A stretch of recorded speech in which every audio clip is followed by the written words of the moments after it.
Assalamualaikum warahmatullahi wabarakatuh. Perkenalkan, nama saya Risma Admiana Putia. Saya berasal dari Prodi Ilmu Komunikasi, Fakultas Ilmu Sosial dan Ilmu Politik, Universitas Tanjung Priok.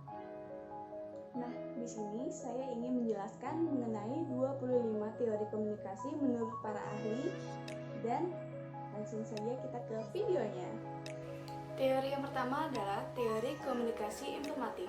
Isi teori ini lebih menekankan pada pembagian pengawasan dan tanggung jawab bersama antar peserta didik. Teori yang kedua adalah teori komunikasi humanisme.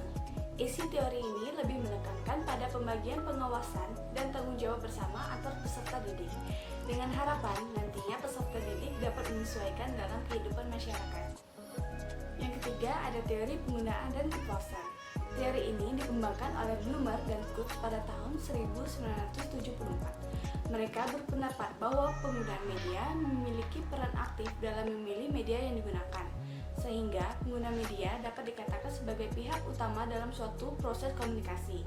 Dalam hal ini, pengguna memiliki pilihan untuk menentukan media yang sesuai dengan kebutuhannya. Teori yang keempat adalah teori agenda setting. Teori agenda setting beranggapan apabila media memberikan tekanan kepada suatu peristiwa, maka media tersebut akan membuat masyarakat menganggap bahwa peristiwa itu penting. Yang kelima, ada teori konstruktivisme. Teori ini beranggapan bahwa manusia selalu memiliki pandangan tersendiri terhadap kenyataan. Mereka senantiasa mencari dan mempelajari untuk menemukan bahasa pertama dan kedua. Yang keenam, ada teori nativisme. Teori ini berpandangan bahwa manusia satu-satunya makhluk Tuhan yang dapat berkomunikasi secara melalui verbal. Yang ketujuh, ada teori sibernetik. Teori ini merupakan suatu sistem pengontrol yang didasarkan pada komunikasi antara sistem dengan lingkungan dan antar sistem itu sendiri. Yang kedelapan, ada teori kognitivisme. Teori ini mengedepankan proses belajar dibandingkan dengan hasil proses itu sendiri. Belajar tidak hanya sekedar melibatkan hubungan antara stimulus dan respon, tetapi juga melibatkan antara proses berpikir yang kompleks. Yang kesembilan, ada teori ketergantungan. Fokus dari teori ini terletak pada kondisi struktural yang ada di dalam masyarakat. Fokus ini sangat cenderung mudah untuk dipengaruhi oleh media massa. Yang ke-10 adalah teori inokulasi. Teori ini berpendapat bahwa lebih baik membekali terbujuk dengan argumen sanggahan daripada membiarkannya tidak siap menyangkal perspektif lawan. Yang ke-11 ada teori kultivasi. Teori ini merupakan teori komunikasi yang membahas mengenai efek dari komunikasi massa. Yang ke-12 ada teori spiral of silence. Teori ini berkaitan dengan bagaimana terbentuknya suatu pendapat umum dalam masyarakat. Yang ke-13 ada teori norma dan budaya.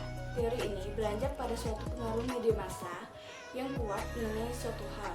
Hal tersebut dapat mempengaruhi kondisi sosial budaya dan norma masyarakat.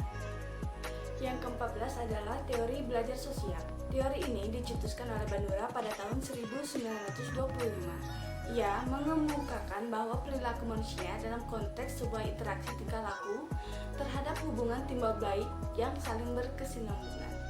Yang ke-15 adalah teori dispensi efek komunikasi massa. Teori ini beranggapan bahwa kepercayaan individu kepada media akan berkembang apabila kebutuhan informasional yang tidak dapat ditemukan dalam pengalaman langsung terpenuhi. Yang ke-16 adalah teori birokrasi. Teori ini digunakan untuk komunikasi organisasi. Max Weber pada tahun 1948 mengungkapkan bahwa model birokrasi sering dipakai untuk mencapai komunikasi organisasi yang efektif. Yang ke-17 ada teori analisis transaksional. Teori ini merupakan pendekatan psikoterapi yang menekankan hubungan interaksional. Transaksional sendiri dimaksudkan sebagai hubungan komunikasi antar individu. Yang ke-18 ada teori pengharapan nilai. Teori pengharapan nilai bertujuan untuk mengetahui pengaruh penggunaan media massa terhadap massa dinilai dari kepentingan penggunanya. Yang ke-19 ada teori difusi inovasi. Teori ini menjelaskan bagaimana suatu inovasi disampaikan melalui saluran-saluran tertentu kepada sekelompok anggota dari sistem sosial. Yang ke-20 adalah teori sikap atau standpoint. Teori ini menjelaskan bahwa salah satu cara terbaik untuk mengetahui bagaimana keadaan dunia dimulai dari sikap atau sudut pandang wanita. Yang ke-21 ada teori komunikasi administrasi. Teori komunikasi administrasi adalah proses penyampaian pesan yang dilakukan secara timbal balik antar anggota. Teori ini dimaksudkan dengan tujuan menumbuhkan rasa saling pengertian dalam rangka mencapai tujuan organisasi dengan efektif dan efisien. Yang ke-22 ada teori komunikasi dua tahap. Teori komunikasi dua tahap membahas mengenai efek media massa dan pertama kali diterapkan dan kampanye pemilihan umum pada tahun 1940.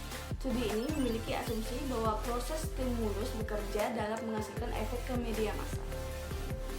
Yang ke-23 ada teori operant conditioning.